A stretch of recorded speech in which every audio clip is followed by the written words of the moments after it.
दिल्ली में ठंड है, लेकिन सिर्फ ठंड नहीं है बल्कि प्रदूषण भी है। जहरीली हवा का बोझ भी लेकर दिल्ली के लोग चल रहे हैं। राजधानी में छाई धुंध अब महज कोहरा नहीं है बल्कि प्रदूषण का घना जहर बन चुका है। आज दिल्ली का औसत AQI 400 के आसपास बना हुआ है, जो बहुत खराब कैटेगरी में आता है। दिल्ली की हवा लगातार बिगड़ती जा रही है।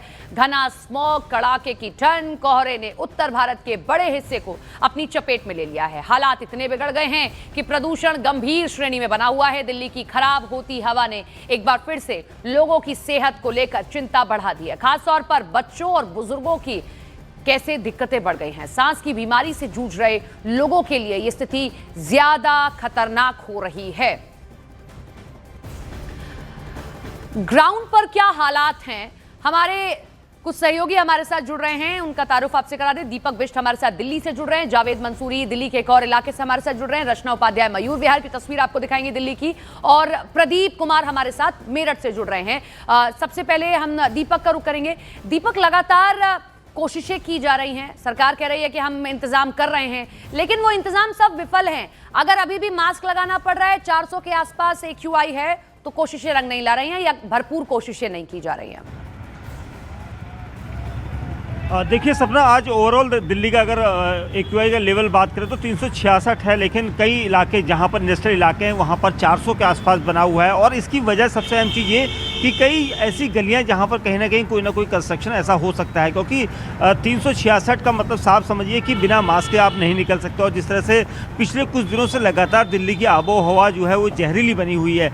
और सबसे अहम चीज़ कि लोगों को भी यहाँ पर खुद सावधान होना पड़ेगा, लोगों को इसको ख़त्म करने के लिए आगे आना होगा, क्योंकि जितने व्हीकल्स यहाँ पर चलते हैं सड़कों पर और कहीं कई जगहों पर जो कंस्ट्रक्शन चल रहा है उसको लोग खुद भी खत्म नहीं कर रहे हैं, क्योंकि सरकारी आदेश के बाद उसको मॉनिटरिंग करने के लिए भी एक सेल होनी चाहिए, ताकि ये पता लग सके कि किस किस इलाके में इस रूल्स को तोड़ा जा रहा है। तो इसको लेकर भी यहाँ पर अगर सजग होगी सरकार तो कहीं ना कहीं इस पर पाबंदी लगने के बाद पॉल्यूशन लेवल सुधरेगा। वहीं मौसम की अगर बात करें तो आज भी शीतलहर है और आगे कुछ दिनों तक शीतलहर यहाँ पर सामना करना पड़ेगा। और साथ ही पहाड़ियों में जैसे जिस तरह से बर्फबारी होने लगी है और अब वो मैदानी क्षेत्रों में आएगी, तो उसका ठंड भी दिल्ली में अक्सर हमें देखने को मिला है। तो इसका भी इंतजार दिल्ली वासियों को करना होगा। जी बिल्कुल, दिक्कत सिर्फ ठंड होती तो उसके लिए हम तैयारी कर सकते हैं, लेकिन बढ़ता प्रदूषण लोगों के लिए परेशानी खड़ी कर रहा है। जावेद, मास्क लगाना पड़ रहा है आपको, या कोई भी जब बाहर निकल रहा है, स्थिति को दिखाता है कि ये सिर्फ राजनीति का विषय नहीं है। भरपूर कोशिशें या तो हो नहीं रही हैं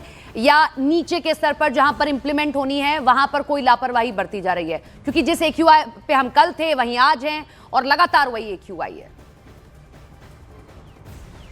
देखिए, बिल्कुल हम लगातार समस्याएं दिखा रहे थे और इस AQI को कम करने की प्राइमरी जिम्मेदारी सरकार की है, लेकिन व्यक्तिगत तौर पर आप क्या कर सकते हैं? आप मास्क लगा सकते हैं, आप और क्या लोग कदम उठा रहे हैं और क्या उठा सकते हैं। एक नई तस्वीर हम दिखाने के लिए एक नर्सरी पहुंचे हैं दिल्ली में, और हमारे साथ माता प्रसाद जी हैं जो यहाँ पर ये हमें बताएंगे कि कौन से ऐसे पौधे हैं जो आपकी हवा को घर के अंदर साफ रख सकते हैं, क्योंकि लगातार ये कहा जाता है कि ग्रीनरी होनी चाहिए। तो हम इसके कीमत नहीं बताएंगे क्योंकि ये जगह के हिसाब से कम ज़्यादा हो सकती है, लेकिन पौधों की वैरायटी ज़रूर बताएंगे।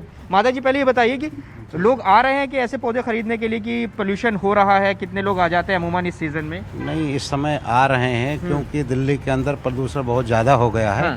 तो ये कुछ प्लांट हैं जो स्नैक प्लांट वगैरह हैं और चीज़ें हैं जो उसके जो अपना ऑक्सीजन के लिए ले जा रहे हैं, प्रदूषण कम करने के लिए जा रहे हैं। हाँ। कितने आ जाते हैं दिन में आमतौर पर? आ जाते हैं 15-20 लोग, 30 लोग, उसका कोई सीमा नहीं है और उससे ज़्यादा भी आ जाते हैं। अब ज़रा थोड़ा एजुकेट कीजिए हमारे दर्शकों को। हमारे सामने देखिए कुछ ऐसे प्लांट्स रखे हैं जो ऑक्सीजन के लिए अच्छे माने जाते हैं, इनके नाम बताइए और इनका क्या क्या फ़ायदा है। ये जैसे ये पीस लिली बोलते हैं, इसका सोथी फिल्म भी नाम है जी। और ये जो है वाइट रंग का फूल भी आता है, ऑक्सीजन के लिए बहुत ज़्यादा चल रहा है। अच्छा, इसको इंडोर है ये सब? ये इंडोर सेमी शेड में दोनों जगह चल जाता है। ठीक है, आगे और अगर थोड़ा क्विकली बताएं संक्षिप्त में। हाँ। ये है जैसे स्नैक प्लांट है, ये भी बहुत चल रहा है इस समय, जो है ऑक्सीजन के लिए ले जा रहे हैं लोग जो है। इसका स्नैक प्लांट भी बोलते हैं और सन्सवेरिया नाम भी है। ठीक है, और ये भी बहुत बिक रहा है इस समय जो है जी। और ये आगे ये कौन सा पौधा है? ये है चर्मी डोरा पाम बोलते हैं, पाम की वैरायटी है, ये ड्वार्फ वैरायटी रहता है, ये जो छोटी टेबल कोशिशें वगैरह हम पर या कर उस सकते पे हैं, अपना लेकिन जिस स्तर ड्राइंग पर रूम में पहुंच रख गया है जावेद इस वक्त AQI दिल्ली की हालत, उसके लिए और बड़ी चीजें होना जरूरी है, नहीं तो आगे आने वाले समय में हालात और बुरे होंगे। रचना हमारे साथ मयूर विहार से हैं। रचना, अगर कोहरा या धुंध दिखाई दे वो तस्वीर तो दिखाई, लेकिन मयूर विहार की दिक्कत रचना ये है कि कैसे वो नोएडा से लगता है। अगर ग्राफ 4 दिल्ली में लागू हो रहा है वहां तो ठीक है, लेकिन यूपी, नोएडा, यहां के लिए कोई अभी ऐसी चीजें नहीं है। यहां तो कंस्ट्रक्शन धड़ल्ले से चल रहा है। बिल्कुल सपना, बिल्कुल आपने ठीक कहा कि नोएडा के पास मयूर विहार लगता है और ऐसे में यहाँ पे तो तमाम जो सावधानियां बरतने के लिए सरकार ने कहा है, कई सारी चीज़ें भी हो रही हैं और जिसमें सबसे बड़ी चीज़ है कि दिल्ली में अब BS6 गाड़ियों को प्रवेश मिलेगा, उसके अलावा उसके नीचे के मानकों को गाड़ियों में कोई प्रवेश नहीं मिलेगा। तो ऐसे में दिल्ली नोएडा बॉर्डर पर तो वो सब तमाम गाड़ियां जो हैं वो हमने देखी कि BS4 गाड़ियां वहां पर लगातार देखने के लिए मिली, तो उससे कहीं ना कहीं तो पोल्यूशन जाहिर सी बात है कि दिल्ली में जो है वो बढ़ेगा।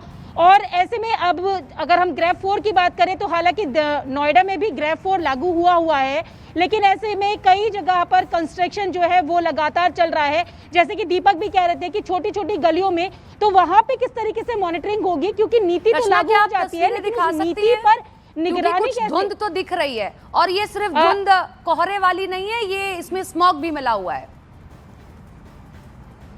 बिल्कुल सपना, मैं आपको तस्वीरें भी दिखाऊंगी कि आप मेरे पीछे चारों तरफ जहां देखेंगी वहां पर आपको सिर्फ एक मटमैली रंग की चादर नजर आ रही होगी। ये सिर्फ धुंध नहीं है बल्कि ये स्मॉग और धुंध का मिला जुला असर आपको देखने के लिए मिल रहा है और इससे विजिबिलिटी भी बेहद कम हुई है। तो जहां पर आप नजर दौड़ाएंगे, अगर आप देखें तो आपको थोड़ी दूर के बाद ही विजिबिलिटी बिल्कुल कम हो गई है। उसके पीछे की क्या चीज है वो बिल्कुल नजर नहीं आ रही। एक तरफ आपको मेट्रो दिखाई दे रही होगी, दूसरी तरफ आपको फ्लाईओवर्स दिखाई दे रहे हैं, लेकिन फ्लाईओवर के पीछे की तस्वीर पूरी तरीके से धुंधली हो चुकी है क्योंकि ये स्मॉग भी है। मेरठ का हाल देख लेते हैं। प्रदीप, पिछले दिनों जब आपसे बात हुई थी तो आपने कहा था कि ये जिस तरीके से 400 AQI पहुंचा उसमें नगर निगम की लापरवाही देखने को मिली है, कोई संज्ञान लिया गया है या इसी तरीके से अभी भी वहां कंस्ट्रक्शन चल रहा है और AQI 400 के आसपास ही? देखिए सपना, मैं बता दूं आपको, जो AQI है उसका स्तर जरूर कम हुआ है, लेकिन उसमें जिला प्रशासन का या किसी प्रकृति का है के द्वारा जो कुछ दिन से लगातार हवा चलनी शुरू हुई है, उससे जो कोहरा था, जो फोग था, वो छटना शुरू हुआ है।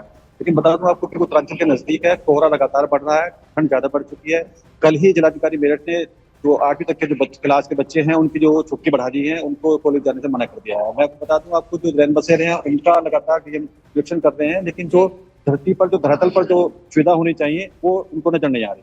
जी चलिए, आप सभी नजर बनाए रखिए। वाकई में दिल्ली NCR की स्थिति चिंताजनक है, जिस तरीके से प्रदूषण बढ़ रहा है। बहुत शुक्रिया आप सभी का तमाम जानकारी के लिए।